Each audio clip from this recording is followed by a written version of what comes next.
Genesis 22. Look at Genesis 22 from verse 2. And he said, take now thy son, thy only son, Isaac, whom thou lovest, and get thee into the land of Moriah, and offer him there for a burnt offering upon one of the mountains which I will tell of thee. Everybody, don't forget this one. You see court. When you go to courtesy, or witches or wizard, you might ask them for anything. I want money, I want power, I want fame. They will say, no problem. But they will demand what you so much love. They will demand what you cherish. They will demand your only. Now, why are they doing that? Imagine God said, give me your only son. Your son, not anybody's son. The one you so much love, give it to me. If you hear people asking you for things like this, they don't want anything between you and anybody.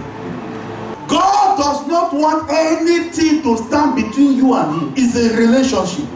Not money, not house, not car, not your husband, not your wife, not your children. That's why the Bible says, they asked Jesus, which of the commandments is the greatest? And he said, thou shalt love the Lord thy God first.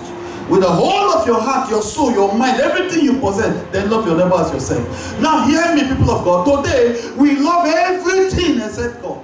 Before you marry that woman you love, who created her? God. Before you have the children you so much love, who gave them to you?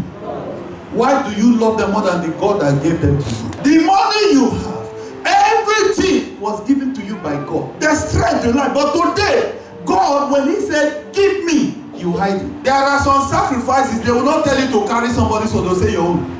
Anybody that tells you that he gave his heart to Christ and he cannot give his money is a lie. He has not given his heart. Your heart is more than money. Your heart is more than cars. Your heart is more than money. But people are ready to give. They say their heart, but they can't give those things. Everybody hear me. God wants nothing between you and him. There should be nothing. That is the relationship. That's why you can't hear God. That's why you can't follow God. That's why you can't see God. You put God second and God cannot be second. Everybody, God is always first. If you want to give him second position, rather he disappeared. He's not there. There are many people that God is not there because he cannot be second position. God should be first in your life. Giving is God's nature. It's the nature of God. If you see givers, they carry the nature of God. Stinginess is the nature of man. Stinginess is satanic nature. God is a giver. How many of you know the Bible says God giveth bread to the eater and seed to the sower?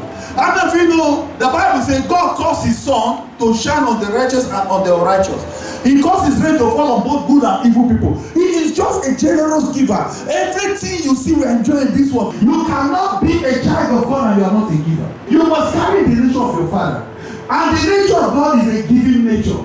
In fact, it is divine to give. It is human to always want to be collected.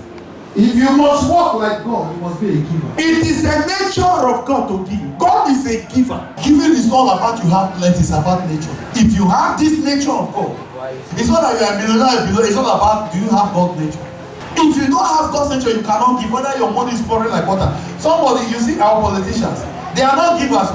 It is our money they stole. And now they are looking for vote. They will be giving you small because of vote. But let them not steal their own personal money. Let them give it without voting. It's a nature. Somebody say giving is a nature. If you don't have the nature, they'll be forcing you to give. So he said, your one and only son, give it to me. It's all about you get have plenty. It's a nature. This is the way God is. He gives us everything, but we pay him back with evil. And we turn our back from the Lord. Why? Because we don't have that his kind of nature. Divine nature. Giving is divine. It takes a large heart to be a giver. If you want to be respected, be a good giver. When you are a giver, you are sowing joy into somebody's life. And the joy will come back to you. If you are a giver, you are sending love to people. For God so loved the world that he gave. And you will see love coming back to you. And the angel said to Abraham, I swore by myself, in blessing I will bless you. You don't know the blessing you are giving to. You are giving it to angel. Somebody, don't be stingy. And I pray one prayer for you. May you so prosper that you'll be making people happy. Amen. There is no prayer like going to make people happy.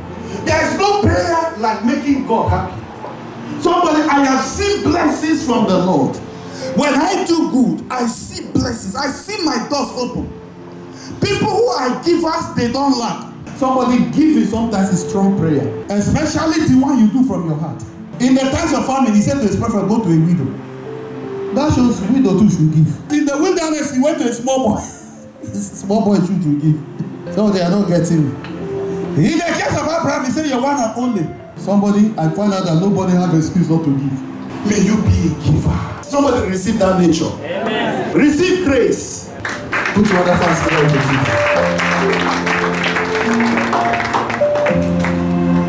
give. There's somebody that you should help me to call. I hear a name like Rachel. Yes, sir. It's my cousin, sir. It's your cousin? Yes, sir. They are determined that Rachel will not see the end of this year. I saw somebody in your dream telling you to call Rachel. That is you, sir. It's true. I had a dream that I should call Rachel. You had a dream? Yes, sir. You did not shout anybody? Because I won't forget now. You know what? I was telling her in the dream. You see, she forgot. Even this forgetfulness is the enemy that so that the Rachel will be.